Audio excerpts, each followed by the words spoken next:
సంబరాలు ఆంధ్రప్రదేశ్లో మిందంటుతున్న పరిస్థితి 123 స్థానాలకు టీడీపీ చేరుకుంది. మ్యాజిక్ మార్కును కంఫర్ట్గా టీడీపీయే దాటింది. జనసేన అవసరం లేకుండానే దాటిపోయింది. జనసేన కూడా 21 స్థానాల్లో పోటీ చేస్తే 18 మనకు కనిపిస్తున్నాయి, లీడ్లో ఉంది. బీజేపీ 10 పోటీ చేసింది, 5 స్థానాల్లో లీడ్ కనిపిస్తుంది. వైసీపీ కేవలం 20 వరకే పరిమితమైంది. అంటే ఇలాంటి సర్వేనే విద్యాసాగర్ గారు మొన్న ఒక సర్వే అంటే ఎగ్జిట్ పోల్ సర్వేలో కేకే అనే ఒక మన తెలుగు వ్యక్తి ఆంధ్రప్రదేశ్ అనుకుంటా అతను చేసిన సర్వేలో క్లియర్గా ఇచ్చాడు. జనసేనకి 21 వస్తాయి, 21కి 21. వైసీపీకి 14 సీట్లే అన్నారు. నేనే అతనితో లైవ్లో అన్నాను, మీరు కమిట్ అయి ఉంటారా ఈ సర్వేకి అంటే ఖచ్చితంగా ఆయన స్ట్రాంగ్గా చెప్పారు. ఎందుకు ఆ సర్వే కొంత దగ్గరగా ఉన్నట్టు అనిపిస్తుంది. నేషనల్ మీడియా అన్ని ఛానళ్ళు అన్ని వాటికంటే కూడా కేకే సర్వే నియర్ బై కనిపిస్తుంది. ఇప్పుడు కళ్యాణ్ గారు ఒక మాట చెప్తాను.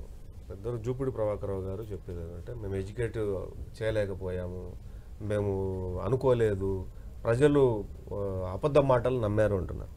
ఏది అబద్ధం మాట? బాబాయ్ మర్డర్ కేసు అబద్ధం మాటనా? షరీంలాని మెడబట్టి బయట తోసేయడం అబద్ధమా? లేకపోతే విజయమ్మ గారు లాస్ట్ మినిట్లో నా కూతురు గెలిపించండి అని చెప్పేసి బయటికి రావడం అబద్ధమా?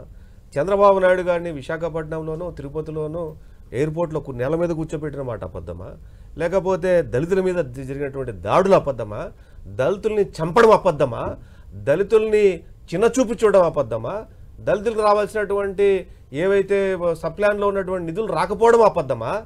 లేకపోతే కాపు కార్పొరేషన్కు 2,000 కోట్ల రూపాయలు ఇస్తారని చెప్పి 2,002 రూపాయలు కూడా ఇవ్వకపోవడం అనేది అబద్ధమా? అంటే ఏది అబద్ధం ఇక్కడ? చెప్పిన ఆమె సిపిఎస్ ఇస్తానని చెప్పేసి అన్నాడు, ఇవ్వలేదు.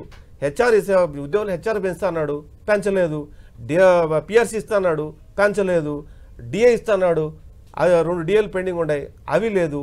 ఇండ్ల పట్టాల పేరు మీద జరిగినటువంటి మోసం రాష్ట్ర ప్రజలంతా చూడలేదు అనుకుంటున్నారా? కట్టినీళ్లు 14 లక్షల ఇళ్ళు రెడీగా ఉండగా 31 లక్షల రూపాయలు పట్టా 31 లక్షల పట్టాలు ఇచ్చేసి ₹1 ఇవ్వకుండా ఆ పట్టా మీకు రాసి ఇచ్చేస్తాం, బ్యాంకులో లోన్ తీసుకుని ఇల్లు కట్టుకోండి, బ్యాంకుల్లోకి ఎత్తుకొని పోతే మొహం మీద ఇసురు కొట్టారు బ్యాంకర్స్. ఇవి దీనికి మాకు సంబంధం లేదు, దీనికి లోన్ ఇవ్వము అని చెప్పేసి అన్నారు. ప్రజల్ని మోసం చేశారంటున్నా నేను. ఎవరు అబద్ధాలు చెప్పారు? ప్రజలు చూడలేదా? కాపులు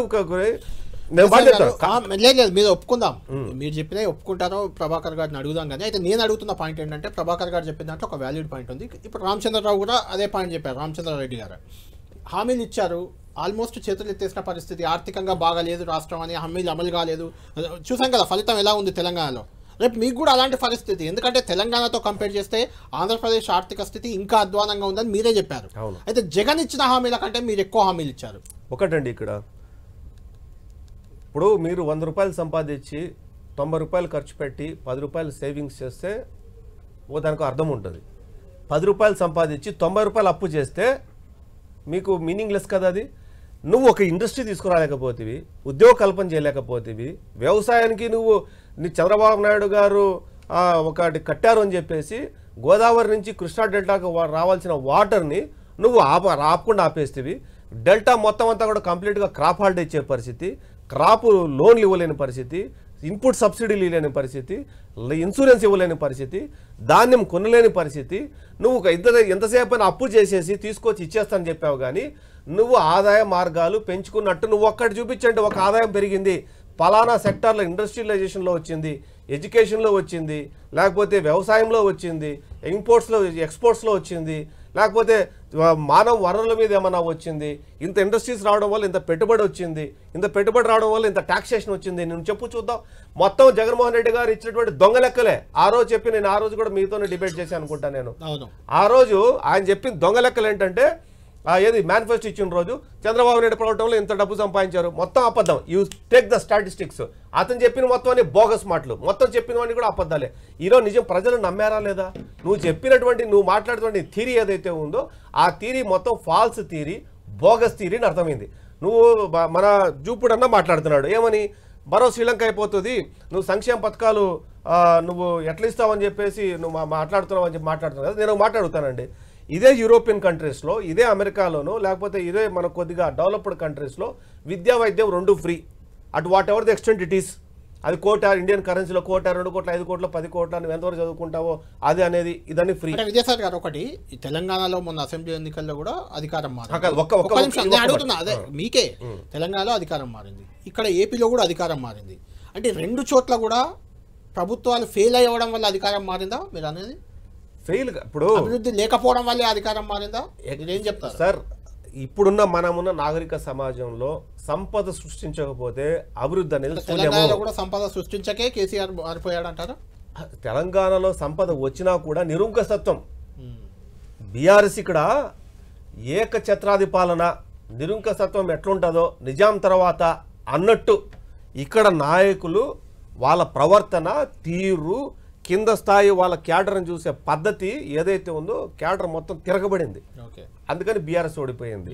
రెండోది ఏంటంటే ఆర్థిక పైన విషయాలలో అస్తవ్యస్తంగా అడ్డదిడ్డంగా ఖర్చులు పెట్టడం, దాన్ని కొట్టేయటం, ఇంకోటి కట్టడం, ఇంకోటి డీల్ మాట్లాడుకోవటం, ఇంకోటి కన్స్ట్రక్షన్ చేయటం, దాంట్లో డబ్బులు కొట్టేయటం, ఇవన్నీ కూడా ప్రజలు గమనించారు. కాబట్టే రూరల్ ప్రాంతాల్లో వాళ్ళకి రావాల్సిన బెనిఫిట్ ఏదైతే ఉందో ఇచ్చిన హామీలు, మళ్ళీ ఇక్కడ కూడా చెప్తున్నా, ఇచ్చిన హామీలు రైతు బంధు కానీ బీసీ బంధు కానీ ఇట్లా రకరకాలు ఉన్నాయి కదా. 10 మందికి ఇచ్చి 10 మందికి ఇచ్చి 90 మందికి ఇవ్వకపోవటం అంటే నువ్వు అమలు కాని హామీలు ఇవ్వడం. అంటే నీ దగ్గర డబ్బు ఉంటే నువ్వు ఇచ్చుకో, తప్పేలేదు. ఏపీలు ఇక్కడ ఏంటంటే అసలు చేసిన అప్పు ఎంత, మొత్తం బోగస్ అబద్ధాలు చెప్పారు. ప్రజలు ఎంత కళ్ళు తెరిచారంటే ఈరోజు ఒక విడుదల లాంటిది. అరుంధతి సినిమాలో వేసింటారు చూసారా, దయాన్ని దాచిపెట్టింటారు. ఆ రోజు తీసుకుపోయి దయాన్ని మేము ఎత్తుకుని లోపల పెట్టాం.